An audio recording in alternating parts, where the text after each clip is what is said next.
émission des jeunes pour les jeunes, pour la culture de la non-violence, la citoyenneté et le développement, pour mes frères, pour mes soeurs, pour mes potes.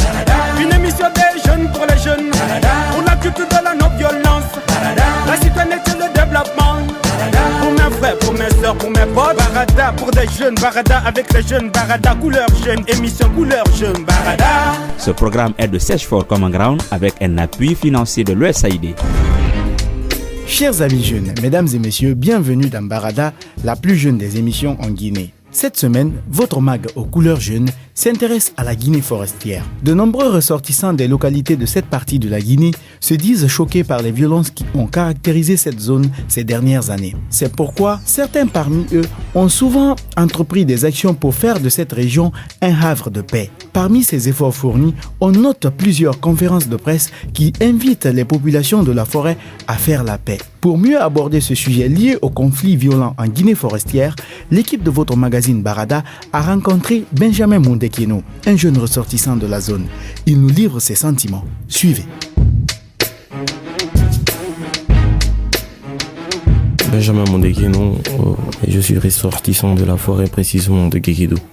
Ce que je regrette énormément de constater, c'est qu'il sévit en forêt parfois. Et ça y va dans le sens des conflits. Les conflits que je constate non seulement entre ethnies, entre communautés, et pire parfois entre population et autorités. Ça me touche non seulement sur le plan social, il est dur de concevoir que ton parent il est entouré de tensions, de violence. On a très mal au cœur de constater des choses comme ça. Et ensuite, s'il faut parler sur le plan économique, c'est un retard énorme que l'on constate. Je prends l'exemple sur la ville de Guékédou qui jusqu'ici n'arrive pas à se développer à cause de cette insécurité qui existe en permanence, il faut le dire. Tantôt ce sont des violences, de temps à autre entre communautés, ça affaisse complètement la stabilité économique de cette ville. Que dire aussi des relations qui puissent exister entre population et administration. À un moment donné, j'avais constaté justement ce problème qui avait existé.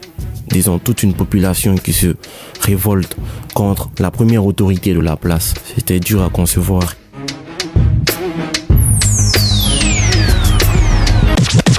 Amis jeunes, fidèles auditeurs, pour le débat du jour, je reçois pour vous Alimou Diallo et Yeke Bonamou, tous vivants à Conakry. Tous les deux, ils sont des étudiants diplômés. Suivez. Alimou et Yeke, bienvenue dans ce talk show. Merci.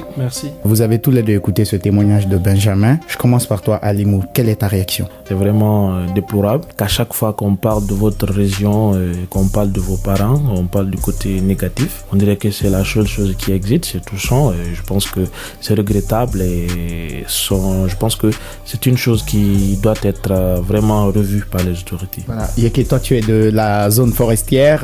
Qu'est-ce que ça te fait quand tu entends qu'il y a conflit dans les différentes localités de la forêt, Lola, Nzere, Koré, Guékédou, ainsi de suite? Je pense que j'ai un sentiment de déception parce que dès qu'on parle de forêt, automatiquement on a comme l'impression que ça se résume à une vie d'instabilité permanente. Donc en tant que ressortissant et en tant que Guinéen, je pense que je suis très très désolé de ce qui se passe là-bas. Alimou, toi tu n'es pas de la forêt, mais aujourd'hui, quand on dit la forêt, quelle est la perception que tu as derrière la tête? Bon, je pense qu'il faut être honnête. Quand on parle de la forêt, automatiquement, j'ai la peur au ventre. Parce que toutes les informations que je reçois venant de la forêt, c'est des violences. Par exemple, l'épidémie Ebola, les gens qui sont été tués. Donc, il y a la peur qui s'installe dans le ventre automatiquement. Même si je sais qu'il y a des bonnes choses, mais les mauvaises emportent de plus souvent sur le plan de la communication. Mais est-ce que la forêt se résume seulement à la violence? C'est pas que la forêt se résume seulement à la violence. C'est vrai qu'il y a beaucoup de bonnes choses. Mais si à tout moment il y a des instabilités, des affrontements, des conflits interethniques, je pense que c'est déplorable et ça prend le dessus sur le bon côté. Oui, mais Yeke, à ton avis, pourquoi ces derniers temps on parlait toujours du côté violent de cette région? Je pense que la violence en forêt est liée à beaucoup de facteurs. Il faut tout d'abord reconnaître qu'il y a des violences politiques. Il y a les populations qui se rebellent contre les autorités. Ça arrive très souvent. Mais ce qui est surtout très récurrent, c'est qu'il y a une violence interethnique, j'allais dire, entre communauté Kounia et communauté Guerzé, entre guillemets, qui englobe pratiquement toutes les communautés de la forêt. Et ce qui est très mauvais dans tout ça, c'est que il y a une contagion automatiquement. Dès que ça se produit à Lola, il y a des réactions inopinées dans toutes les régions. Chacun cherche à se venger. D'accord. Donc voilà un peu Mais quelles peuvent être les conséquences de ces violences-là sur l'étendue du territoire national? C'est vrai, toi tu le disais, il y a des réactions un peu partout. Mais Alimou, toi par exemple à Conakry, quelles sont les conséquences que tu as ressenties à ton niveau? Les conséquences d'abord, premièrement, c'est comme le témoignage qu'on vient d'écouter, c'est la frustration des ressortissants eux-mêmes. Et deuxièmement, c'est la peur qui s'installe aux autres ethnies. Je pense qu'il est revenu longuement là-dessus. Il y a un conflit interethnique qui oppose les gens. Donc, au-delà de ça, il y a la politique aussi qui s'installe, qui s'invite. Je pense qu'à Conakry, les gens ont une mauvaise perception de la Guinée forestière et des répercussions.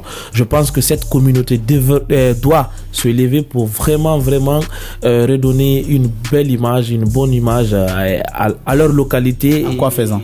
En quoi faisant? Par exemple, en cherchant d'abord à résoudre les conflits internes qui s'y posent et en faisant une bonne communication et en essayant vraiment d'organiser des festivités culturelles qui puissent attirer les gens, valoriser leur culture. Là, les gens vont aller voir la réalité qui se pose. Tu comprends? Donc, mais est-ce que communiquer par exemple à Conakry comme le fait les ressortissants de Lola, est-ce que cela peut avoir des répercussions positives sur les conflits de l'autre? Oui, ça peut avoir des répercussions positives à mon avis, mais partielles. Parce que s'il doit y avoir des actions de communication et de sensibilisation, ces actions doivent avoir principalement lieu dans les zones concernées par ces conflits. C'est vrai qu'il y a une grande représentativité de toutes ces couches sociales représentant la forêt ici à Conakry et dans les autres zones.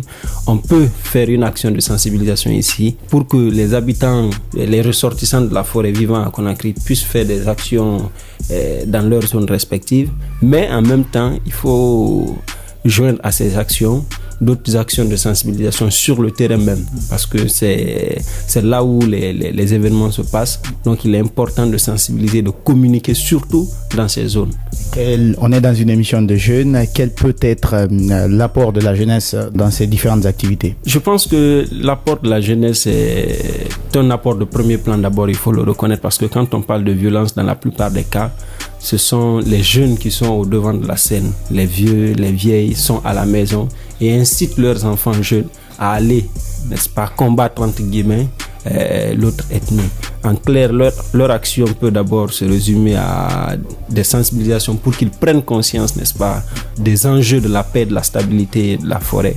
Parce qu'il faut reconnaître que la forêt représente vraiment un poumon économique pour la Guinée. Donc, dès que c'est déstabilisé, ça peut avoir un impact économique, social sur tout le pays. Alimou, qu'est-ce que la jeunesse, que ce soit les ressortissants d'ici ou les jeunes qui vivent dans ces localités, qu'est-ce que la jeunesse peut mener comme action pour que ces conflits cessent, pour que l'insécurité cesse? Moi, je pense que d'abord, tout se joue au niveau de la jeunesse. La jeunesse a un rôle majeur dans cette communication. Pourquoi? Parce que chez les vieux ou bien les personnes âgées, on peut comprendre ces conflits ethniques. Mais cette jeunesse consciente qui est instruite, qui est là, c'est eux qui doivent se lever et dire à leurs parents, écoutez, attendez, vos trucs là, c'est dépassé, nous sommes au 21e siècle, il faut arrêter ça et cette violence. Je pense que si on laisse seulement avec ces vieux qui ont fini leur vie, ça pas. C'est pourquoi ce n'est pas les vieux, à mon avis, qui doivent communiquer. C'est la jeunesse qui doit se lever, même pas la jeunesse forestière seulement.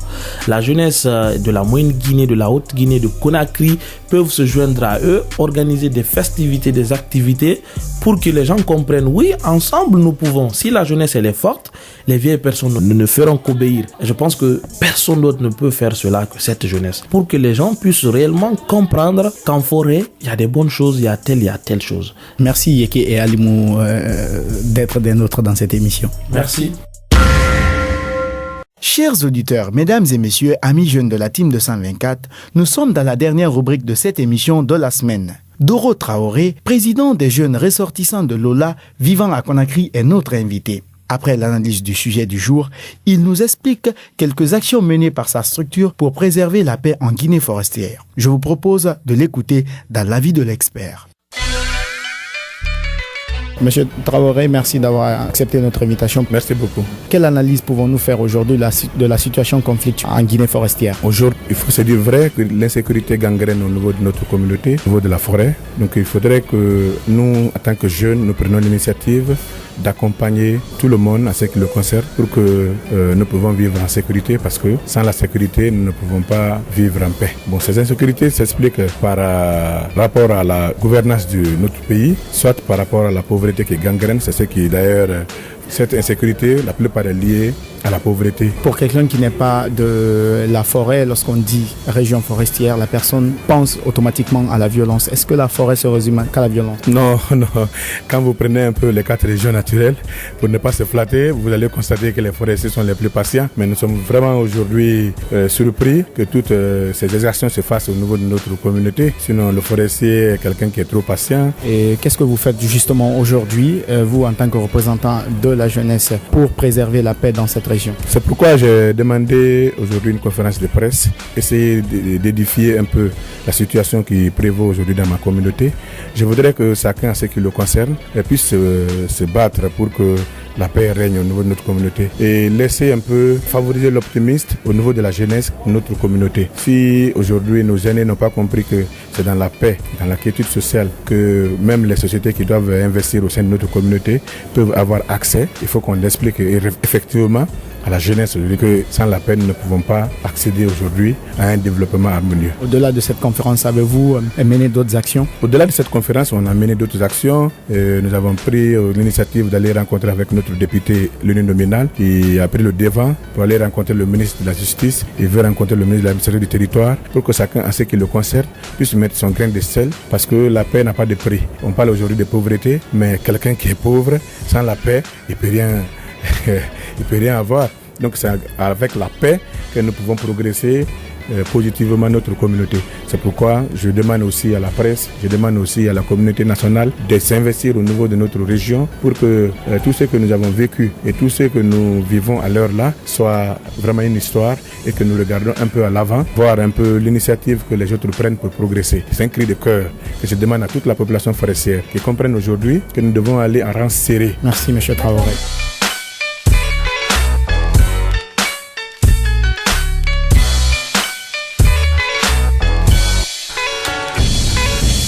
Fidèles auditeurs, amis jeunes, mesdames et messieurs, les enjeux sécuritaires liés au conflit en région forestière sont énormes. Cette zone est pourtant dotée de tous les atouts naturels pour prospérer. Il est primordial que la paix règne en Guinée forestière car dit-on souvent que l'argent n'aime pas le bruit. Alors si une région du pays n'est pas stable, l'économie de la Guinée tout entière peut en souffrir. C'est pourquoi nous devons faire de la paix une priorité sur tout notre territoire national.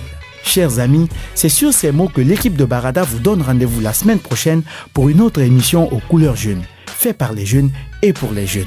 Mais d'ici là, répondez à cette question au stand que vous entendrez à la fin de cette émission. À votre avis, que peuvent faire les jeunes pour que la paix règne partout en Guinée? Au revoir et à la semaine prochaine. Vous voulez réagir à cette émission? Envoyez-nous un SMS au 622 31 39 81. Vous pouvez également nous envoyer un mail sur guinea@sfcg.org ou nous suivre sur notre adresse Facebook Chef Common Ground Guinée.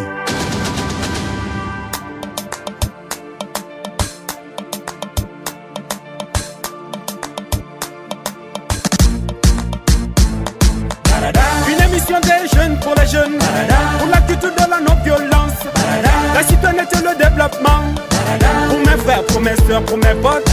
Une émission des jeunes pour les jeunes, pour la culture de la non-violence, la citoyenneté et le développement, pour mes frères, pour mes soeurs, pour mes potes. Barada pour des jeunes, Barada avec les jeunes, Barada couleur jeune, émission couleur jeune, Barada. Ce programme est de Search for Common Ground avec un appui financier de l'USAID.